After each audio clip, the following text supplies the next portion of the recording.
I want to welcome you all to the Retro Rogues live show. Please pay attention to our warning graphic. It states that the Retro Rogues live show is intended for an adult audience and not intended for children under the age of 13. Parental discretion is advised. So some of our longtime viewers or listeners might be wondering, hey, wait a second, that didn't sound like Dave. That sounded like Eric doing the intro. Doesn't Dave always do the intro? Well, today Dave is not with me, unfortunately, but I do have some special guests. So let me introduce myself first. My name is Eric Alexander, also known as Bass God 14. That's Bass God 14, not Bass God. That's Bass God, like a bass guitar. I'm the Chief Financial Officer of Bad Bob Productions, and currently I'm the executive producer on a film called Staycation. And as I mentioned, Dave unfortunately is not with me, but I do have some special guests. So I would like to introduce my mystery guest. Could you please reveal yourself to the audience, introduce yourself tonight? I'm Batman. Great to have you on the show, Batman. I want to thank you for having me on the show. I feel like that we need to discuss this Batman film that's getting ready to come out. They've made a lot of them about me, and I feel like that we need to clear the slate.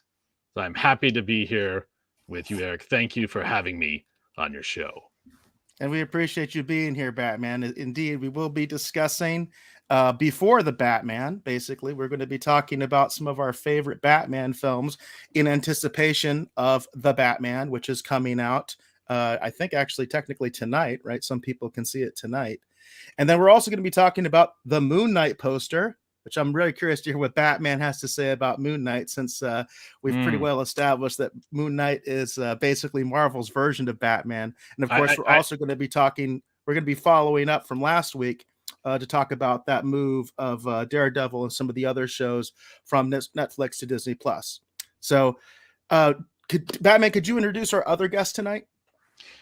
Yeah, so she basically hacked into the stream. She has a tendency to take things. We have a relationship of sorts.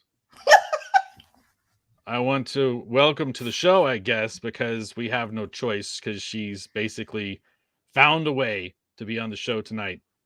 This is the Catwoman. Hello, darlings.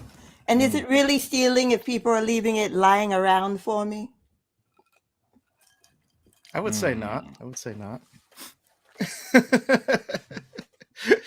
So yes, folks, we've got a very special show for you tonight. We've got Batman and the Catwoman. Maria with Tiantelli is in the house on YouTube, and he says, laugh out loud, sweet Batman. Great to see you, Maria. Thank you for the comment. Hi, Maria. And she does mention, hey, it's A'Ja. It's A'Ja, sweet Catwoman, right? There we go. Jane's also in the house out there in Facebook land, and she says, hey, guys, good to see you. Hello, Miss Jane. And then also on YouTube, we've got Tracy, and she says, hi there, Maria. Hi, Eric, Batman, and Catwoman. Thank you, Tracy, for joining the show. Appreciate it. I want to thank all of you for welcoming me to the show. It's nice to be here to clear up the record about this imposter who thinks he is the Batman. Oh, an imposter. All right. So that's this right, because we've got the real Batman. Right, darling. So who wants to start out? We should probably go ladies first, right? As far as our main topic tonight. So I am very curious what the Catwoman thinks as far as previous Batman films, and if you have some of your favorite picks as we anticipate the opening of the Batman. My favorite one, and the Batman might agree with me, is Returns, because that's my fabulous debut. And on the feature. Well, not exactly. That's not exactly true. That's not exactly your debut as far as the big screen. I have an honorable mention. I think the Batman will know what one of my honorable mentions are when I say that there is a previous film that actually is the debut of at least the character, the Catwoman, not necessarily the real Catwoman, but it is a depiction of Catwoman on screen that actually does did happen before Batman Returns. I assume, Eric, you're talking about the 66 film, correct? Yeah, that was going to be one of my honorable mentions. I even have my little visual aid here. Don't they jump the shark in that moment? This is the Adam West film. This was a feature film. A lot of people forget that this actually was released as a theatrical feature film, and this is officially the first Batman film feature length, because of course before that there were 2 serials, but this is actually the first one and the first depiction of Catwoman on screen, period. I want to start off by saying that obviously I wasn't born in the 60s, so I don't understand how they knew theoretically thought they knew so much about me back then to make a film. It's very confusing for me. I feel like there's been some shenanigans with the timeline. I feel like I'm going to have to talk with the Flash because things sometimes get a little jumbled these days. And he and I are going to discuss that. But you are correct. I do think that film was the first debut of Catwoman. And honestly, Catwoman, answer this truthfully. Is that really the Catwoman in that Returns movie? Or is that the Crow? I feel like it is a female version of the Crow, and you and I both know that's true. They copied everything, including the fall. I don't remember there being a fall like that, Catwoman. You are changing the facts about you and how you debuted. I think she's referring to Batman Returns. They have the fall, which is very interesting, right? The origin of Catwoman in Batman Returns as she falls from the building, right? Yep. It's very Crow-esque, I think, is what you're trying to say, Batman. We are here to set the record straight, or at least I am. I'm all about truth and justice. And vengeance. And vengeance, yes. And vengeance. And vengeance. Correct. Truth, justice, and vengeance. Well, as Ronnie says, the multiverse exists, and you're seeing it here live on the Retro Rogues live show. Indeed, Ronnie, the multiverse does exist. What would that make Eric? We need to get him in character. Who are you dressing up as next time, Eric? I'm just the guy in the chair, man. That's all I am. Just the guy in the chair. A lot of people discredit the guy in the chair. Now, I don't have a guy in the chair. I do have a former sidekick who makes sure that the Bat mainframe has the latest data and information to help me in my struggle against evil. But it's not a guy. Well, I shouldn't say that. Strike that. Strike that. There is a person in the chair who assists me. I'm already in the chair. Well, the funny thing is, I always see you in the you, chair. Catwoman. Every time I see a depiction of Batman, it's actually you in the chair at the Bat computer. Well, what I mean is there's a console and someone enters information in that assists me in my war against crime. I have allies and people who assist me in my struggle. Well, Maria says Batman, a dog on a chair doesn't count. So if we're talking about Ace, she's saying that doesn't count. I take issue with that comment, Maria, but we'll let it slide. You're a good citizen, and we'll let it slide. I can't keep a straight face. So Catwoman, besides the fact that obviously you like your depiction in Batman Returns, which I do as well, that is actually definitely one of my favorite depictions of Catwoman in film. I'm curious what else you really like about Batman Returns and why you think it's so special, why you chose it as basically your favorite Batman film. Well, the acting is phenomenal in it. Danny DeVito went 100%. Like, he wanted the prosthetic makeup to be gory. He was wearing those flippers, but you still felt like it was the Penguin without being too cartoony. It could have felt cartoony, but it actually didn't, which was great. And I like the fact that it's dark, but there's a lot of thought put in it. A lot of the new DC movies, they're just dark for the sake of being dark. Like, the lighting literally is dark. Right. That's true.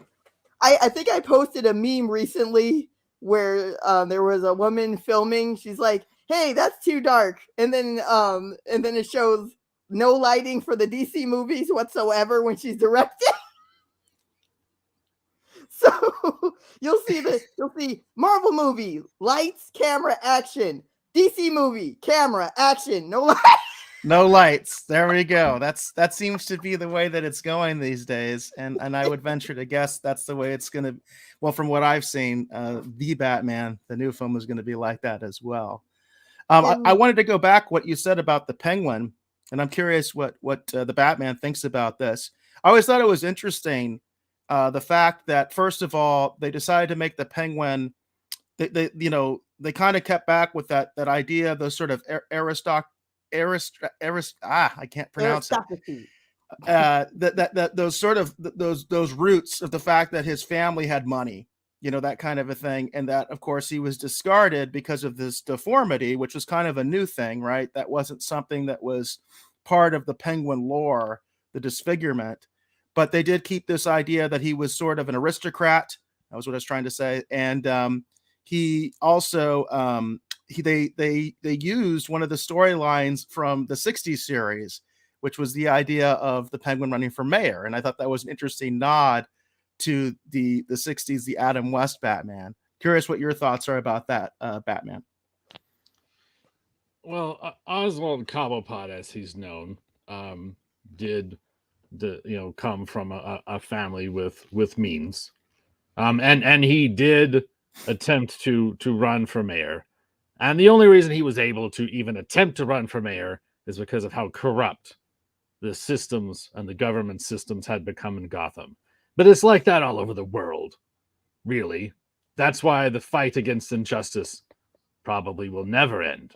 And there will always be a need for the Batman. Oh, absolutely. I have a need for the Batman. Maria had a good comment. She said, he was so gross, it was brilliant. But you felt bad for him, too. I mean, being abandoned, but he needed to go down. And yeah, I agree with all of that, Maria.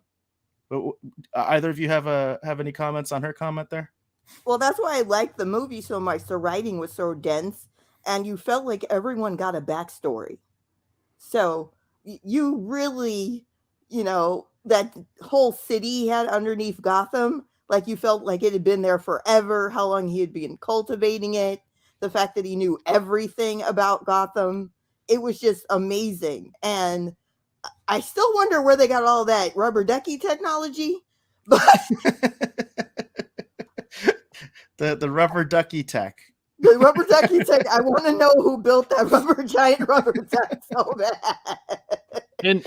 In all honesty and truthfulness, though, I do wonder where the Penguin does actually acquire his technology. It can at times be quite formidable, even though at times it seems rather odd and out of place. That's true. That is true. That is a mystery when it comes to the Penguin, because he does have a lot of gadgets. In fact, he sometimes rivals you, Batman, in terms of his strange gimmicky umbrellas and all that kind of stuff. It's almost like your Batman utility belt. He's got so many different things that he can come up with. I did want to acknowledge a few other folks that have joined the chat. Matt's in the house. Matthew Rudy says, hi, good evening, everyone. Good to see you, Matt. Glad you're here to join us with Batman and Catwoman as we discuss the Batman. And Hollywood Jackson's also in the house. Good to see you, Hollywood. Yes, it's nice to have more people here. We need as many people here as we can so we can set the record straight about the truth of who I am, the Batman. And Catwoman, let's get into that nitty gritty of Return and the depiction of Catwoman. Was it with things that you obviously liked, but then also I'm sure there's things that you didn't like? I think the only thing I didn't care for was the ending. I mean, I know it was supposed to be ambiguous, with her having 9 lives. I am glad that she electrocuted the guy at the end. That was crazy. That was so crazy. But that was my bummer. We never saw Michelle Pfeiffer's Catwoman ever again. And we really haven't gotten a good one since. We really have not. That's interesting. I'm curious what the Rogues Gallery would have to say to that if they agree with that. Because I thought Halle Berry's version was brilliant. That's sarcasm, by the way. I just want to go right back. I can't even hold that one. That was sarcasm, okay? So she's my Picard. She's your Picard. There you go. The Catinator. There we go. So and that costume, they have not been able to top that costume yet. That is the Michelle best Pfeiffer's Catwoman costume they've ever designed, ever. You're talking about Michelle Pfeiffer's? Yes, Michelle Pfeiffer's costume, it is perfect. Like, you just can't, other than the classic ones, I do like those as well. But as far as the newer films, no one's been able to top that outfit. That outfit is so iconic, it's not even funny. The other thing that was really impressive was that the way Michelle Pfeiffer was able to actually learn how to use the whip. I've seen it behind the scenes where she does the actual, she's actually using it, and it's really good. I'm sure it's on YouTube or something like that by this point, but there's a really cool behind the scenes clip where they show you, she was actually using it. She did it in one take. Yeah. And that is my favorite behind the scenes, which she did. In fact, I even have the Batman Returns Catwoman pattern, mint condition. Oh, that's awesome. That is very cool. That's one of my favorite scores online right now. Was it a score, Catwoman? Awesome. Or did you steal it? Tell the truth. Maybe. You'll never know. And you'll never catch me. We both know it's only a matter of time before I catch you, Catwoman. I'll whip you into shape. Well, I've always heard that there's something going on between you and Catwoman, Batman. So that's the rumor out there. So I'm not going to respond to those rumors, Eric. This is a public forum, and I'm not going to respond to those rumors. Now, Maria mentions, as far as Batman Returns, and Michelle Pfeiffer said she pulled off Sweet and then Psycho so well. And that is one of the things I really liked, is that she did do a fantastic job. In fact, I wish I could remember what it was. I think it was something Dave and I reviewed actually not too long ago. And they tried to do the same thing. I wonder if Batman could help me if I could remember what that was. And it didn't. I think they tried to do the same thing with Harley Quinn, and it didn't work. Just didn't work. I wish I could remember which one that was. But they tried to do exactly the same thing. It was the meek. Oh, it was Wonder Woman. Wonder Woman 1984 with Cheetah. I thought they tried to do something very similar with her. It just didn't work. I mean, I'm sorry, the actress just doesn't have the range, in my opinion. She didn't sell that at all. Yeah. She really didn't. It was I think 100% they were trying to do that. They were trying to make Cheetah like Catwoman, and they were trying to say like the actress can do what Michelle Pfeiffer did, and she just couldn't, as far as I'm concerned. With Michelle Pfeiffer, it felt more like a regular lady that was pushed too far, which could be any one of us.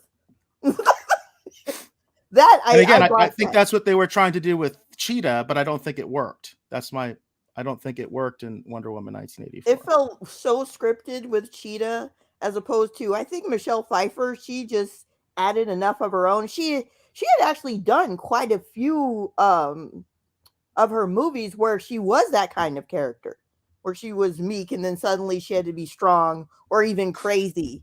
If you actually follow all the films that she's done, she's pulled that off in so many of her other films. She's really good at transitioning that way. Yeah. Did you have any thoughts, Batman, on that? I do love Christopher Walken in that, though. Christopher Walken is beautiful. he gets overshadowed for sure. He's overshadowed by the other two villains for sure. In fact, sometimes I sometimes forget he's in it, to be honest with you, because he's so understated compared to the Penguin and Catwoman. Because he's a complete megalomaniac psycho in it, and he just owns it from every second on the screen, And I think they had so many great actors in that film. Everybody was giving their all in it. It is my favorite depiction of Bruce Wayne. I know you don't like that. Because so quirky in it. That dance scene that they do, where he meets Catwoman as Selena Kyle, and she's waiting. She's like, "Oh no, do we fight now?"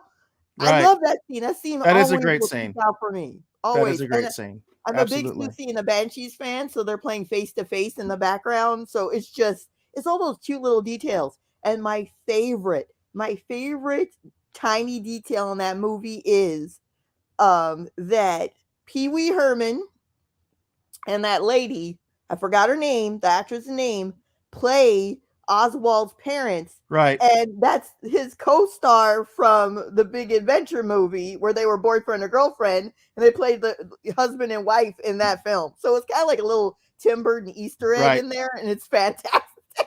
Yep. Absolutely. I actually had I heard adore it. that role originally was supposed to go to somebody else. That originally it was supposed to go to somebody else, and he said no, and I can't remember who it was. Sorry about that. I wish I could remember, because I actually saw that recently. They were saying that originally that role of the Penguins, it was supposed to go to Burgess Meredith, but he Thank was you. too ill at that point. He was too ill to do it. And I don't know how they got us to feel for giant animatronic penguins. That was hilarious. Well, Because you're like Jane worried about had them. a penguin comment there where she said, when the penguin was being escorted into the water in There his you go. casket by the penguins, I started laughing because of the way the penguins walk. That's She says, I noticed I was the only one laughing. A movie is supposed to have some comic relief in Batman movies I had seen. I thought that it was. And yeah, it is awkward, but it's funny because at the time, I don't think I'm actually, I know I didn't laugh at the time, but I can understand where Jane's coming from, because it is very awkward the way that they move, when they're, one of the things I've noticed, of course, is that basically since the Penguins don't have any, they don't have any hands. It's like basically the body is just moving by itself, and they're just moving with it. It's not like they're carrying the they're body. They dragging can't it do across. that. That's one thing I've noticed, since then, I do want to take a second to just address something. In all of these Batman films, and I have seen them, there's always this belief that Bruce Wayne is Batman. I don't understand where this belief came from. I'm going to tell you right now, Bruce Wayne is not Batman. So I don't understand where that comes from. As far as the return film and the penguin thing at the end, I found it rather strange, but not totally out of place for something that could happen in Gotham City. Well, in your experience, is the Penguin as obsessed with actual penguins in real life, Batman? Not only penguins, Eric, but birds of any kind. It's like And a compulsion. cats. I see. Hmm. Robert McVeigh's in the house. He just says, "Holy moly!" So I guess, Robert, you kind of came a little late. Of course, we have our special guest tonight. Since Dave couldn't be here, Batman came to help me out, and of course, Catwoman. Since we are talking about the Batman, which is coming out tonight.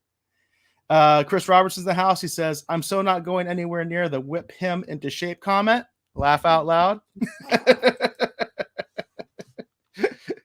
I'm Hollywood not says, sure of course, what he's talking about. Hollywood says Michelle Pfeiffer was awesome. I think we all agree on that. She was perfect. And then Chris comes back to Christopher Walken. He says Christopher Walken, he's amazing at everything. Before we move on, let's talk about Christopher Walken a little bit more. Like I mentioned, I thought he was very understated. I'm curious what, Catwoman, you were saying that, you actually thought he was amazing. Batman, what did you think of Christopher Walken's performance? And was he sort of overshadowed by the other villains in a sense? Well, if we're talking about the film, I felt like the actor that they brought on to play Max Schreck did a good job. He had a lot of charisma, and he was able to transform himself into this character that he created. Any truly great master of disguise can appreciate this. However, Max Schreck was never in Gotham City. It is something that was made up purely for the film. there is no quote unquote corporate vampire like Max Schreck that is trying to drain the life from Gotham City. There is, however, an actual real giant bat, a terrifying monster. Former scientist Kirk Langstrom turned himself into this creature. That thing is very formidable. But that is the blood-sucking creature you must be careful of in Gotham City. That makes sense. That makes sense. Now, Chris mentioned, he said Pee Wee Herman also played Cobblepot's father in the Gotham TV series, and Carol Kane played his mother in the series also. Fantastic. Chris, I didn't see that episode. Batman or Catwoman, did you actually see that episode? I saw clips of it on YouTube, but I didn't watch the whole episode. I'm typically too busy fighting crime, Eric, to watch a lot of television. I did watch the films because I wanted to set the record straight on tonight's show about who the real Batman is. But I'm not familiar with They lost me on the TV series with Fish Mooney. I didn't even know what to do with that character. Yeah, I thought Gotham is weird to me because it's one of those Batman shows really without Batman until the end. And then what they did with Batman at the end, I'm not going to get into spoilers on a show I barely watch, but I did see the finale. I didn't like what they did at all once Batman actually showed up. That's not my Batman. That's not my Batman. But speaking of my Batman, if we're good with Batman Returns, I am curious what Batman's favorite film of himself is. My personal favorite, Eric, is the Batman animated film, The Mask of the Phantasm. That is a not only a very inventive and interesting film, a stylistically impressive tour de force, as it were. It still has this weird belief that Bruce Wayne is Batman. I don't understand this I don't know, obsession with this idea. Well, they're trying to keep your identity secret. They're obviously trying to help you out, you know. So there is no secret identity, Eric. I am Batman. But anyhow, we'll put that aside for the moment. However, I quite like the animated film. I felt like it was an interesting story, tragic at times. And the depiction of the Joker in that film, my arch enemy, is quite startlingly well executed. So that is my personal favorite of the films that I've seen. While certain details are accurate, there's a lot of supposition and filling in the gaps that happen in all of these Batman films. Let's be honest. But I did like the Mask of the Phantasm, the animated film. I feel that one is probably the closest, and it is my personal favorite of the films that we watched before tonight's show. It's interesting because Dave and I actually did do a review of Mask of the Phantasm. So folks, you can check that out, on the YouTube channel. You can see that previous episode. We did do a review of Mask of the Phantasm. And I've always said that version of Batman is my Batman. As far as I'm concerned, and now you're hearing it from Batman himself, that is the closest thing to the real Batman, is the animated version. And it's funny that you talked about Mask of the Phantasm, and I was going to use that as an honorable mention myself, but I realized I don't own it, which is really shocking to me because I thought I did. But I do own this. Batman and Mr. Freeze. Are you familiar with this one, Batman? I love that one, actually. It's actually a highly underrated film, in my opinion. It was actually very, very well done. It is the animated. I've seen that one. It's fantastic. Batman. And you can watch Master of the Phantasm on HBO Max right now. I do want to say that the Victor Freeze is a very tortured, unfortunate soul. He has turned his twisted genius to crime. It is unfortunate. And he's it's always sad when you see someone with so much potential turn to a life of crime. I have seen excerpts actually of that film, Eric, but I did not watch that one before tonight's episode. However, I am familiar with it, but I just want to say that Victor Freeze is a very, again, very tragic soul, and I do not like having to I want to try to help and reform people, Eric, when I can. But there are some people that simply, for whatever reason, cannot be redeemed. Oh, Well, he's a most hopeless your rogue, romantic, darling. Hmm. You know he's moved by love. What do you know about that? Don't try my patience, Catwoman. Oh, I'll try it. Hmm. well, I did want to mention that, of course, in terms of reform, most of your rogues gallery actually ends up at the hospital, right, at Arkham Asylum, as opposed to at Black Rock Prison. So See, you It- make them batty. Hmm. They do their best, Eric, to try again and reform these unfortunate souls. But as I said, some of them sometimes I feel like they're simply too far gone.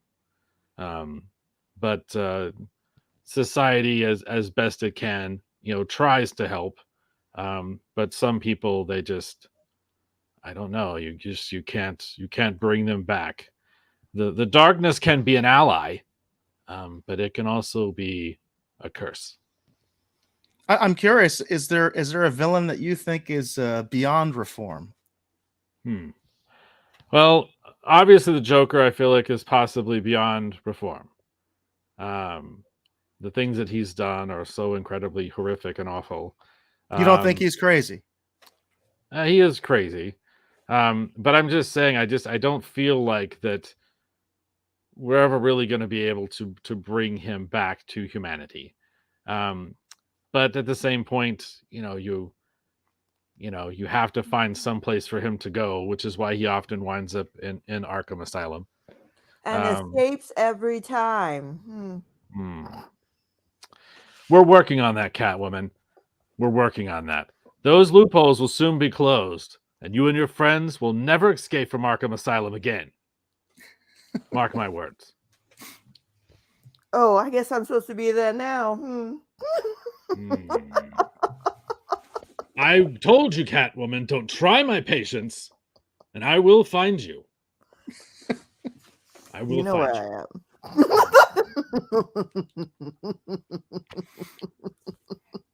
Again, those rumors. That's all I'm gonna say. Catwoman, was there anything that you wanted to say about Mask of the Phantasm? I like that movie too. The voice acting, of course, is phenomenal in it. They have some of the best actors in it, and it's for an animated film, like it's groundbreaking, really, for an animated film. Because what we were getting before in animated films were more of the way of G.I. Joe and Transformers, and then here comes this. And I think we saw it. I think we saw it when it first came out. I don't think as many theaters were showing it. It had a very limited theatrical run. It was not out very long. Like you had to go. I think I saw it at the Valley Art Theater in Tempe. Oh wow! Yeah, because of how limited it was. I think that's where I saw that movie. And then after that, it was on cable, which is crazy. I bet you stole your cable, didn't you, Catwoman? Admit it? Again, if they leave it in the airways, it's laying around. I'm not stealing anything. I'm just borrowing it. Some things like to be used, bats. One day, Catwoman, you will get what's coming to you. Since you were talking about the voice actors, I do think it's always worth mentioning, because Batman mentioned it too, is the excellent portrayal of the Joker also, because I also think Mark Hamill is my only Joker. Yeah, the animated version, I think, is the definitive Joker. In fact, I think that's what Dave and I decided when we did this massive review in anticipation of the Joker film, the one with Joaquin Phoenix. We actually did this massive review where we went through all the different depictions of the Joker. We even went all the way back to The Man Who Laughs, who is the inspiration for the Joker. So we that's another one. If you want to check out our library where we talked about that. But I've always felt that's also my definitive Joker, Mark Hamill's version. And everyone's been trying to copy it ever since, in a way. And it's also funny little trivia, I think. And I think I'm not sure if you two are that familiar with the Flash TV series, the one in the 90s. In a lot of ways, his Trickster yes. is Trickster, supposed to be him finally being able to play the Joker in real life, kind of, I think, in a lot of ways. I actually like that series very much. And when I saw that Mark Hamill was in it, I was screaming. I'm like, oh my God! Yeah. I believe that's available on HBO Max as well. The Flash. That is actually one of my favorite Flash shows, which is corny, but I love that version of the Flash, and I watched it religiously. It was bad. Yeah, I watched it when it was first run on television. Mm-hmm. So I feel like that the Flash is the source of a lot of confusion and these strange alternate versions of not only my story, but Catwoman's story and everyone else. Like I said, the Flash and I are going to have a conversation after this episode. I feel like that he and I need to discuss what he's been doing. Yeah, something's going on, clearly. Something's going on. And you're seeing it here live on the Retro Rogues Live. You're seeing that there is something going on with the multiverse right now. Did we have any more discussion about Mask of Phantasm? Because I got a great comment right here to lead into my pick. Any more Mask of the Phantasm stuff from the panel? I have nothing here? more to say on that subject, Eric. So Chris mentioned, because we were talking about Mark Hamill, he says for voice, definitely was Hamill, but live action, I have to give it to Ledger as the best Joker, which is interesting, Chris, because I'm sure that there are people that now believe that Joaquin Phoenix would be the definitive live action Joker because a lot of people really enjoyed his depiction. And we did do a review of that. Dave and I did a review of that as well.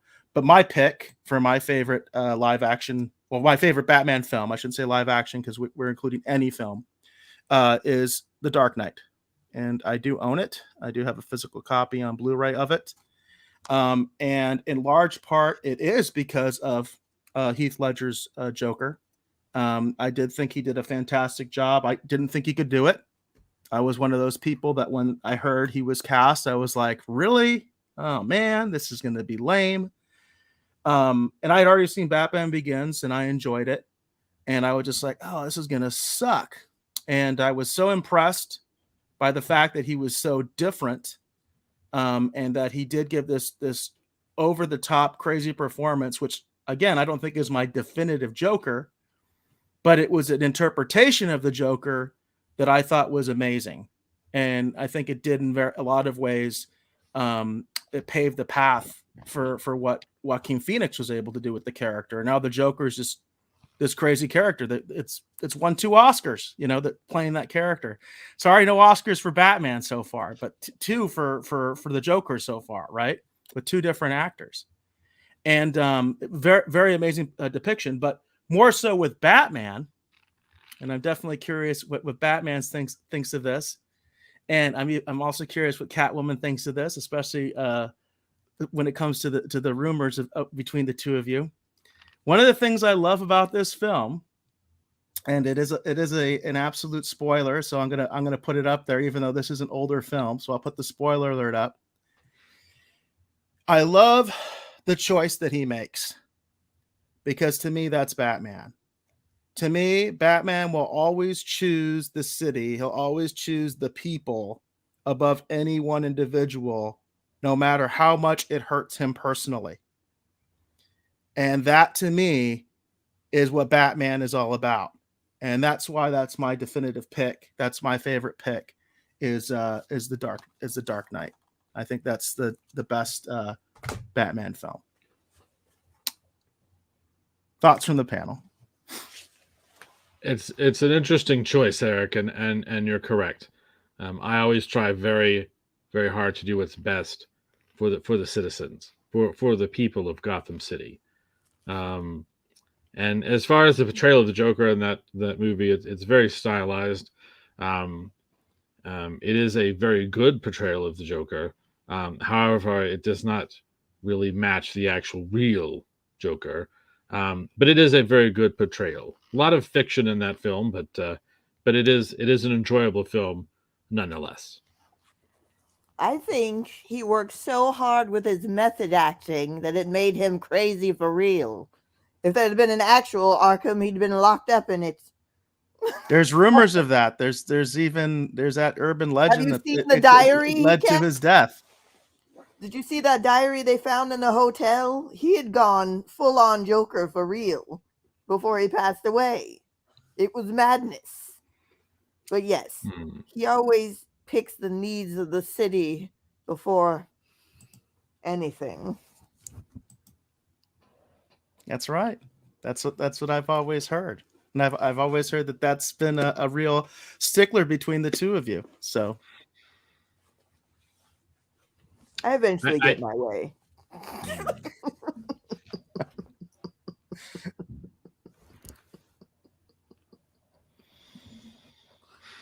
But it is a very good movie, Eric. yeah, I really, like I said, I just like the fact of what he did, because one of the things that gets irritating, I think, for a lot of fans, is that in the movies, Batman always seems to tell his love interest his secret identity, which I don't think the real Batman does that. You know, you can correct me if I'm wrong, Batman, but I don't think the real Batman, when he's in his other persona or whatever, is telling all of his love interests who he is. And it's a constant thing. And in a way, what I thought they did in The Dark Knight was they redeemed that idea by making him do what he does, because it does, for me, it does get irritating. Even in the I think Lego Batman, they made fun of that, the fact that Batman's always telling his girlfriends his identity. So As a general of thumb, Eric, I do not tell anyone, quote unquote, my secret identity, but we're assuming I have a secret identity to begin with. I am alter ego, Batman. perhaps. Alter ego, perhaps, is a better It's word. more all ego. All ego. There we go. Jane mentions that she did like the Heath Ledger Joker as well. I think there's you're hard to find a Bat fan that didn't like his portrayal, even if, as Batman himself was saying, that may not be the definitive Joker, but it certainly is an interesting depiction of him that I think a lot of us enjoy. Is there, if the Rogues Gallery, if you have any picks out there, I do think Jane actually earlier, she did make her pick, if I can find hers. I think it was Batman Begins. But I believe Jane did say earlier that Batman Begins was her favorite. Yep, there it is. Jane did say my favorite Batman movie is Batman Begins. Christian Bale's going to be my number 2 pick for a Batman actor. Michael Keaton first, and my number 2 is always Christian Bale. I think he owned it. I really do. I think he really tried really hard. And I have as much faith as I did in him back then when they didn't think he could play it, as I do the Battinson, as we call it. As you can see, I've got a lot of Little Caesars pizza. So I'm curious. So does that, as far as, so are we kind of on the same page with our movies and our Batmans, as far as like, because I would say Christian Bale's probably I would say is probably my favorite film Batman. Catwoman, you're saying that your favorite is definitely Michael Keaton. Michael Keaton, number 2 will be Christian Bale. And then Batman yourself, which portrayal of yourself do you think is the definitive Batman? Are you sticking with, it's Kevin Conroy, right, for Mask of the Phantasm, or is it someone different? I feel like, Eric, to be honest, that there are 2 actors that I feel like embody aspects of who I am. There's this the gentleman from the old film, the 66 film, Mr. Adam West, talented actor. He has a lot of my mannerisms. But I also know quite a like few things you have in common with him. What did you say? I know quite a few things you have in common with them. I warned you, Catwoman. Don't try my patience. Now, I don't back try to it, I test it. You're failing.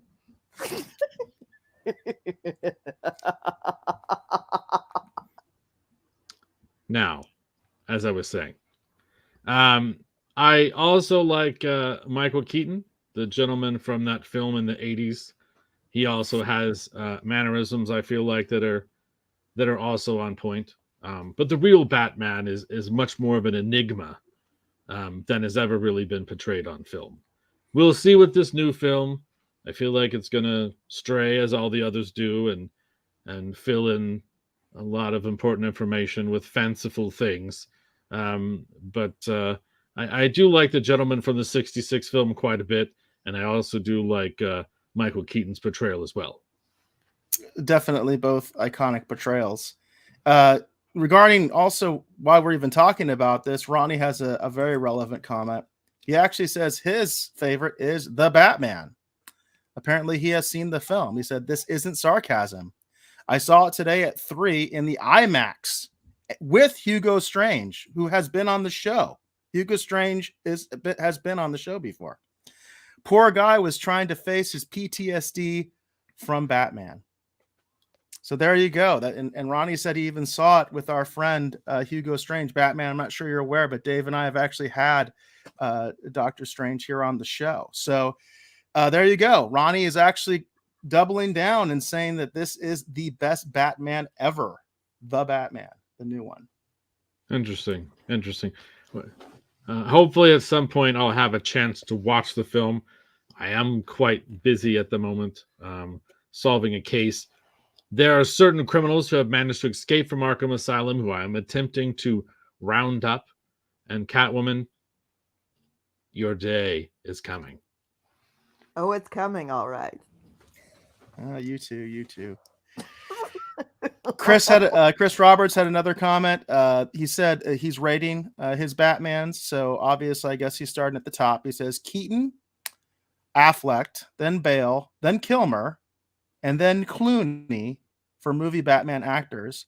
I have to wait on ranking Patterson until I watch the movie. So he has not seen the movie, and he is obviously only ranking the live action actors because obviously for this review, any theatrical depiction was fair game. And I would add that if you're going to just use live action again, Adam West's version of the Batman was a theatrical release. I have it here in my hands. There was a theatrical release of Batman, so I would be curious where you would place him in your ranking. He's definitely a very different Batman than those other actors.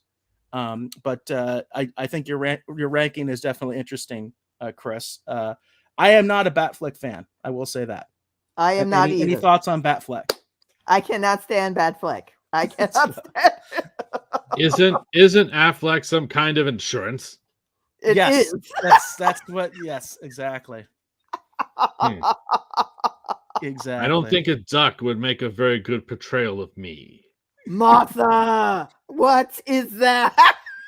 I would say, you know what, Chris, regarding your comment, I think I actually would put him below Clooney because I at least like Clooney's Bruce Wayne. So not to say that Affleck's Bruce Wayne is horrible, but I still... His Batman is terrible.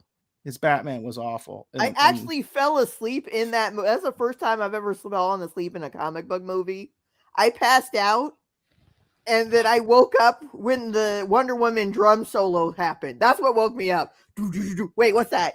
Yeah, that's when the movie starts to get interesting again. I mean, that's exactly true. I mean, I thought she was with you. I can't say enough bad things about that film. I'll start to go off. Women with a whip. Yeah, I'll start to go off. Let's see. Oh, James is in the house. I do want to acknowledge him. So good to see you, James. Darling. He's saying hi to everybody. And Chris mentions, I think he's talking about my comment about Adam West. He says, yes, he was live action, but I view it as a spin-off of the TV series, not a full movie release. Fair enough.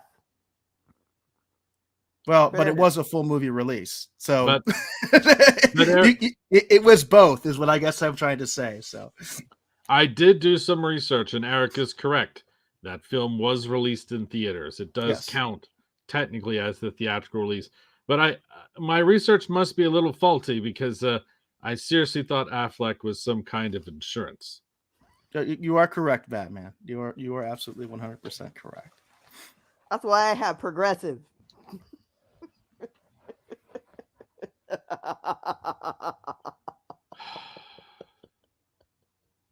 What do you have for the Batmobile?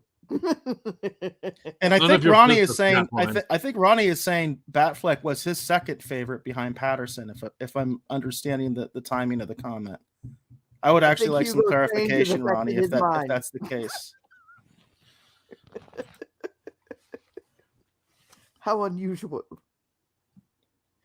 No, he says that's correct. He's doubling down. So we do have some votes at least for runners up for of Batfleck here in the Rogues Gallery, but no number ones. At least we have no number ones so far. So.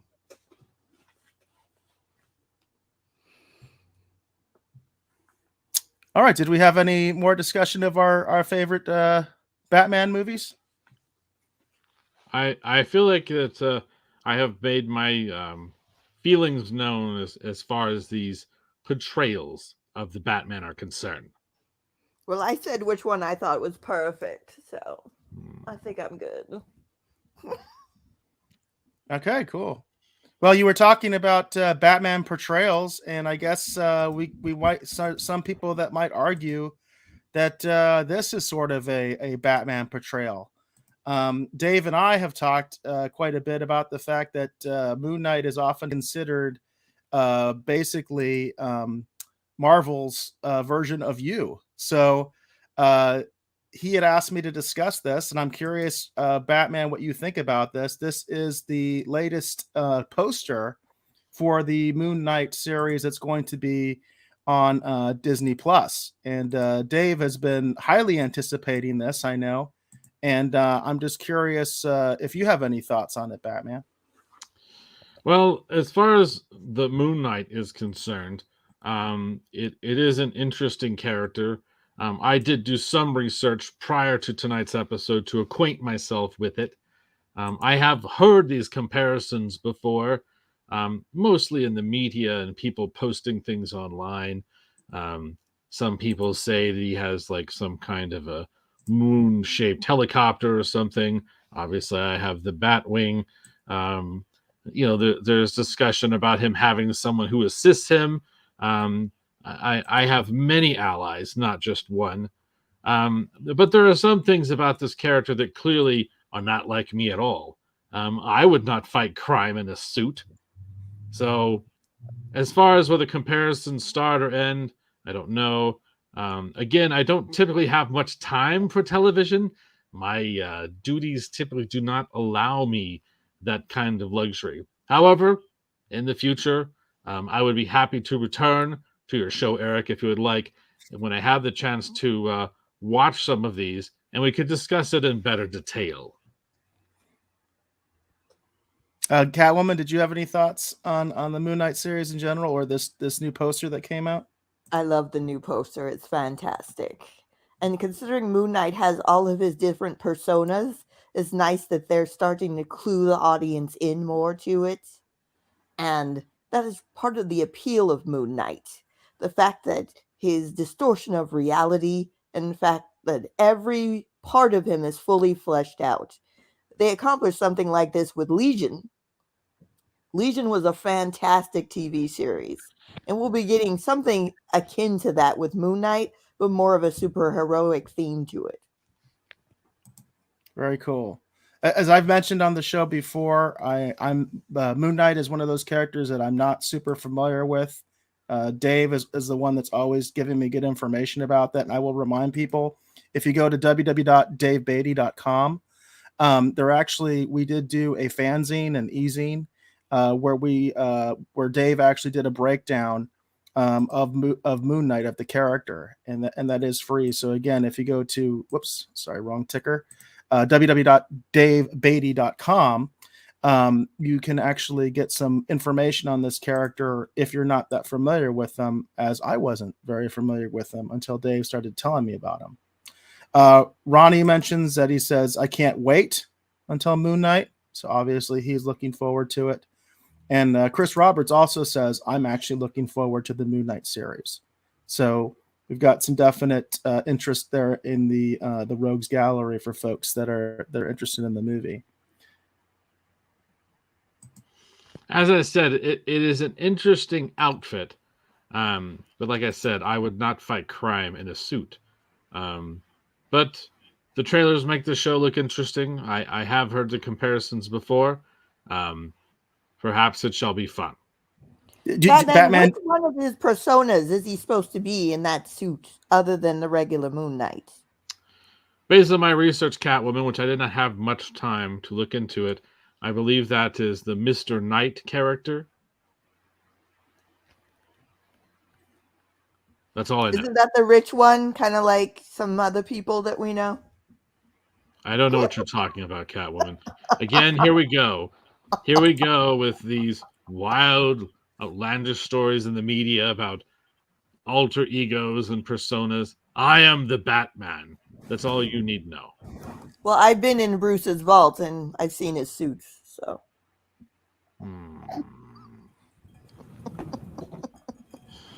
I guess as I said, Catwoman, your time, it will come. And I am curious, Batman, if you do in fact believe that this is Marvel's answer to you, because I've always thought it was Iron Man. So how do you fall on that debate? Well, Eric, I'm going to be honest with you. The fictitious portrayals of me would have you believe that I am like this Iron Man, the Tony Stark character. I've seen a few of those films. But I'm actually not like him at all. Again, these wild outlandish theories about secret identities and all this other nonsense, none of that is actually true. All you need to know is if you hurt someone, if you commit a crime in Gotham City, you are not safe from my vengeance. I will find you. All right, you get it right straight from Batman himself, folks. Straight from Batman himself. Well, I guess of course, you don't have riches as a superpower then. And as far as finding anyone, I seem to be perfectly safe in my throne.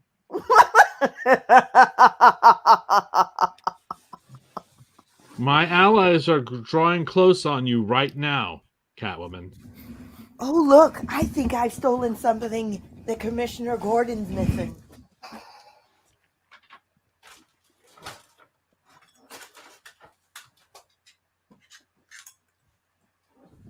How's he going to call you now? It looks like she has the bat signal, Batman. Catwoman, we both know the real bat signal is at the top of police headquarters. When's the last time? And we also both know it is too large for you to hold in your hands. Again, more contrivances, Eric. More contrivances. This is all I see in the media. Everyone thinks they know everything about the Batman when they know nothing. All you need to know is this. I am vengeance. I am the knight. I am Batman. Well, Hollywood Jackson goes into a different area, which of course is the thing about Batman's sidekicks. And he says that you should have the Picardinator as your new sidekick, Batman. Have you heard of the Picardinator? Only because I reviewed previous episodes of your show, Eric. I don't even know who this Picardinator is. I appreciate your comment, Hollywood, but I do not know who Picard is. Probably you go best through Robins like I go through Claws.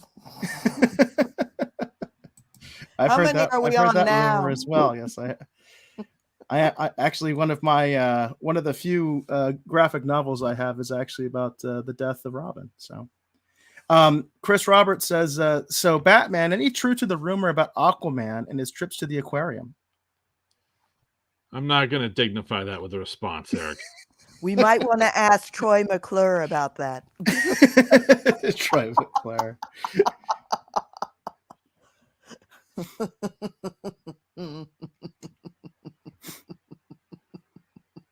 Who knows what he's doing with those dolphins?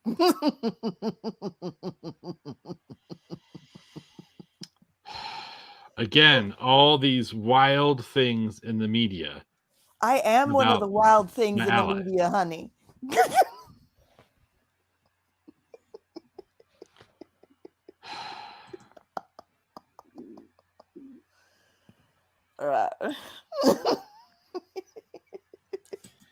I see you, Maria. Hmm. What's wrong, Batman? Cat got your tongue? I keep having to tell you, Catwoman, don't try my patience. You'll get what you deserve soon enough. Well, we did have one more topic. It's actually a follow up from last week when Dave was here. Batman and Catwoman. Actually, Dave had initially brought this up, so it's a little follow up. Last week we had reported that a lot of these Marvel shows from Netflix were actually moving over to Disney Plus in Canada. But now we do have confirmation, and this is from a Variety article, that in fact, yes, all these shows are going to Disney Plus on all their outlets. So I'll just read the headline here. It says Daredevil and other Marvel shows to stream on Disney Plus in March after the Netflix exit. It says former Netflix Marvel comic series Daredevil, Jessica Jones, Luke Cage, Iron Fist, The Punisher, and The Defenders will officially call Disney Plus their new streaming home. Disney confirms all 6 series will be beaming on the platform in the US, Canada, UK, Ireland, Australia, and New Zealand starting March 16th. The shows left their original home on Netflix on February 28th after rights to the series reverted back to Disney. Marvel's Agents of S.H.I.E.L.D., which ran for 7 seasons on ABC, will also begin streaming March 16th on Disney+. I'm not sure, Batman and Catwoman, if you're terribly familiar with these shows, if you've watched them yourselves, but I know we did talk about this last week, and we needed to follow up on it. I want to know what happened to Cloak and Dagger. That wasn't even on Netflix or any of the. It was on a different streaming platform entirely. Wasn't it on Hulu? Isn't Cloak and Dagger on Hulu? I think it was on Hulu, and I wonder what's going to happen to that one. That would be the last Marvel series that was kind of just left out there. Well, there are several quote unquote Marvel shows, like a lot of the Fox X-Men ones, they're on Hulu. I know that. In fact, I think a lot of the Fox X-Men content, some of it like Logan, that's on Hulu, right? Because the issue being that some of this stuff is considered too graphic for Disney Plus, which is interesting because this article actually mentions that because Daredevil, I guess it's mature. I didn't realize that. I guess it's not TV 14 or whatever. No, so they've had to add a special warning, like a special parental lock to Disney Plus because they're putting these shows on Disney Plus, which I think is weird. I've mentioned that before, that I always thought anything that's sort of like more R-rated content should be on Hulu just to preserve the Disney brand. But that's just my thought. Obviously, they're showing here that they are going to start going a different direction and start to put more, I guess, adult themed content on Disney, especially, I guess, if it's Marvel related or perhaps in the future Star Wars related, if they decide to go there. So I have a prediction: they're going to add another Disney Plus channel, just like when Disney had Disney Junior.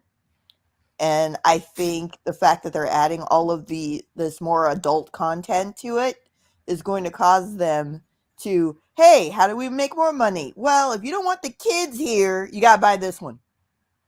I could see that happening. Well, really then the question becomes, what becomes of Hulu? Because that seems to be like exactly what Hulu should be for, in my opinion. So what's the point of having Hulu if you do that? The point of having Hulu is so we can watch The Orville. That is the point of having But the Orville is something that might actually even work on Disney Plus, because I think it's more of I think it's TV 14. I don't think it's not mature, I don't think, because obviously it was on broadcast television. So I don't know this season if they're gonna to kind of change things a little bit, but I don't know. It's interesting. Batman, did you have any thoughts on any of this? Well, I haven't seen any of these shows that we're discussing, these Marvel shows. From a business standpoint, it is interesting. I have, however, seen some of the Orville show. That's that comedic space show, and I did quite enjoy those. Those were a lot of fun. Yeah, but Was it- our friend out there, PJ from Orville Nation, he's very into the Orville, and we often defer to him about Orville content on this show. Jane mentions, as far as the business decision, as you were just mentioning there, Batman, she says Netflix just lost a customer. Disney, here I come. So we often do streaming wars coverage on this show, and I definitely think that this has a streaming wars aspect to it. Is it because it is interesting to see Disney Plus is absolutely 100% Netflix's number one problem, their number one competitor, and something like this definitely does not help Netflix in the streaming wars. I think the Interesting. only thing keeping Interesting. Netflix on top is they're trying to make so much of their own content right now. There are there it has a nice kids section. There's shows like Hilda. Um there's oh god, there's another animated series about kids. There's a lot of really neat kids cartoons that are akin to what you used to see on Cartoon Network on Netflix that I watch with my daughter, and I think that's holding them up. Plus, they're bringing I think the Asian content from Netflix is That's a what I big was going to deal. say. Because my Yeah, kids are all into the anime stuff. That's the only that's reason I still have Netflix is because my kids love the anime shows. Like the Hunter versus Hunter, I think, is one that one of my kids really like. That's on Netflix. Seven Deadly Sins is a one. What is it? Demon Slayer is on there, I Yeah, that's believe. big. That's big. Demon Slayer. What's the other one? There's another one that my daughter watches, and a lot of the anime is on there that she needs. And then I think they put the original Cowboy Bebop back on there now. So, There's a lot of anime content on Netflix. There's because also a lot of otherwise, the Korean shows. yes. You know, Oh, I see. That's one that have I can. exploded. I That you have to know. watch So all the. I have to watch all the Korean shows on Netflix. Kingdom is my favorite one. It's a zombie feudal. It's a period piece zombie TV series called Kingdom. There's what is that one with the game? What was it called? Oh, Squid Game. Squid Games. Yeah, That one that was was popular. huge for a while. Yeah. Yeah, and now it's gone. But their Korean content is out of control. Like even everyone in America's watching it. So that's keeping Netflix it becomes number one overnight. It's not even slow. It's like by the end of the week, that's number one. And then they have The Witcher, of course. Right. Mm-hmm. We actually did review the first episode of The Witcher on this program, but Dave and I kind of did a hard pass on it. But maybe one of these days, Dave and I will try to return to it because I've heard good things since, but we weren't terribly impressed when we watched the first episode. Again, that's something in our library if folks want to check out. Ronnie asked about My Hero Academia. That's on Yes. Hulu. That is on Hulu, Ronnie. I am very familiar with that because one of my kids is actually all my kids are very obsessed with My Hero They have pictures Academia, all one in over my house. particular. But yeah, that one's on Hulu. And Ronnie also asks, in regards to this, I think this content shift that we're starting to see on Disney Plus, where more adult content is coming out. He's saying maybe we're getting a Deadpool series. I hope so. That would be nice. I definitely think there's going to be something because obviously with the multiverse happening, they're going to do something with Deadpool. They're going to bring him in. They're going to straight bring him into the MCU. I I think want to finally see X-Force. Finally. Can we finally see X-Force? We'll see. We'll see. You know, we still don't know exactly what they're going to do, you know, with the mutants, you know, in MCU. There's a lot of speculation that finally Doctor Strange is gonna give us some mutants. In fact, we had a really interesting theory on here a couple weeks ago where someone was talking about that in the Rogues Gallery, Fortunately, they're not here tonight. But they had a theory about how the mutants might be coming, Well, because they're into gonna the do a flip MCU on the through House Doctor of M. Strange. They're gonna do possibly a flip on the House of M Right. That was the storyline. theory that was, So that was the instead theory of that, Wanda taking away all the mutants, she brings them all back. And then with the introduction of Professor X, there's your first mutant right there. exactly. Professor X, doesn't matter what iteration he is a mutant. That's correct. That's exactly the theory out there. So a lot of stuff going on for sure. A lot of stuff going on in the MCU. But I'm glad they're coming over because Disney's funding everything. It's like, you know what? We're just gonna. They're less likely to have cancellations if they're over on Disney Plus because the House of Mouse has all the money.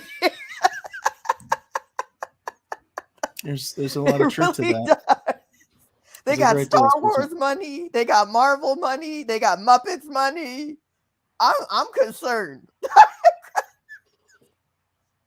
There's gonna be a giant Disney robot rocking around looking at us. And Chris can correct me if I'm wrong, but I think he was responding to that Deadpool series idea, and he said there was an R-rated animated series planned, but it was canceled.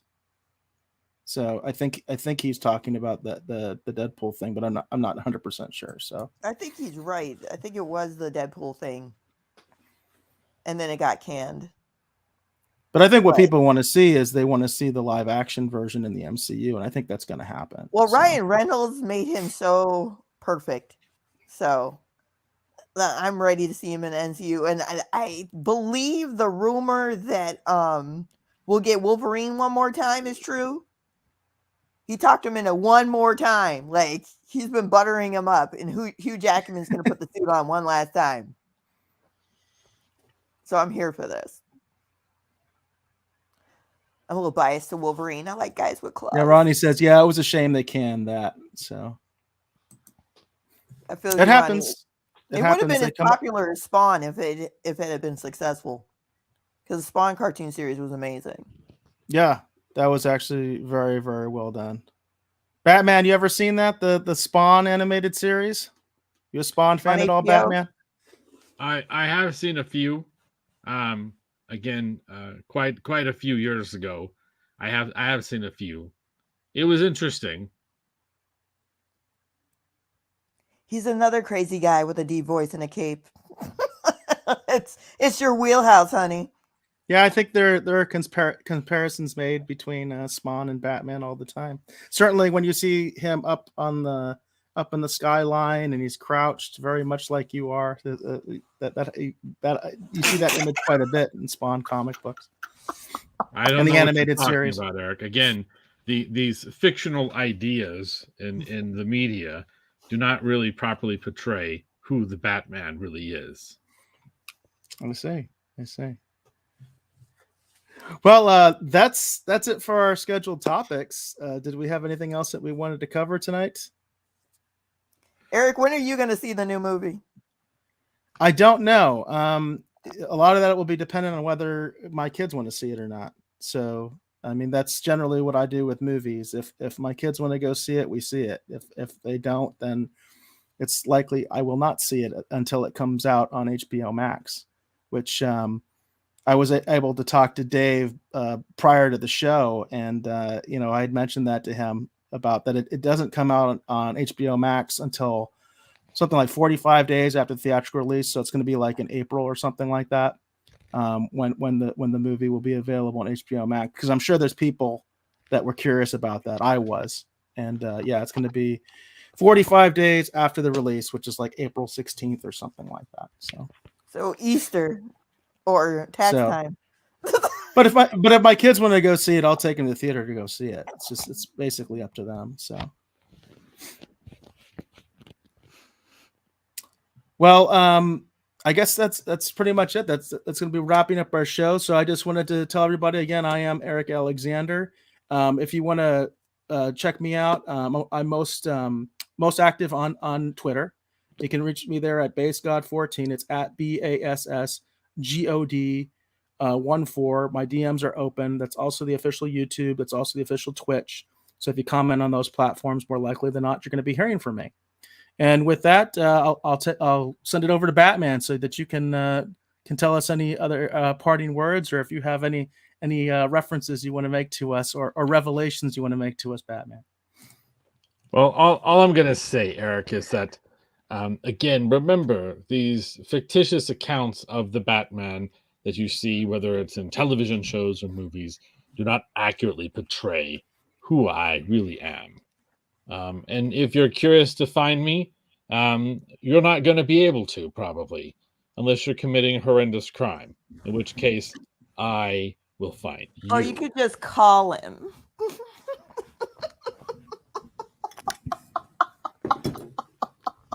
I've been telling you all night, Catwoman, your time is coming. Is that a threat or a promise? It's a promise. Now, Catwoman, did you have anything that you wanted to throw out there for the audience?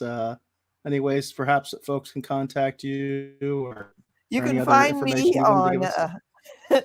I'm active on Twitter as Fairy Black Mother. That's Fairy Black Mother without the A. Also, if you go to my Instagram, Teletron1, you'll find all my cosplays. Recently, I was at the Renaissance Festival, dressed up for that. I may go one more time. And then, of course, here occasionally on Retro Rogues Live. Thank you, everybody, for watching us. Thank you guys for having me on again. It was perfect. And we did have a couple of comments. David Moss just walked in. He said, "Hello, everyone. Oh my God, I just jumped on. What did I miss? Guess I'll need to watch it later." Indeed, Mott's, you will. And anybody else who came in late, do make sure that you watch the repeat and check it out, Mott's. It's good to see you. Jane says, great fun show. And as always, I learned something new. So yes, we do try to be educational here on the show. And we appreciate all the comments in here. And I guess that'll be the last word.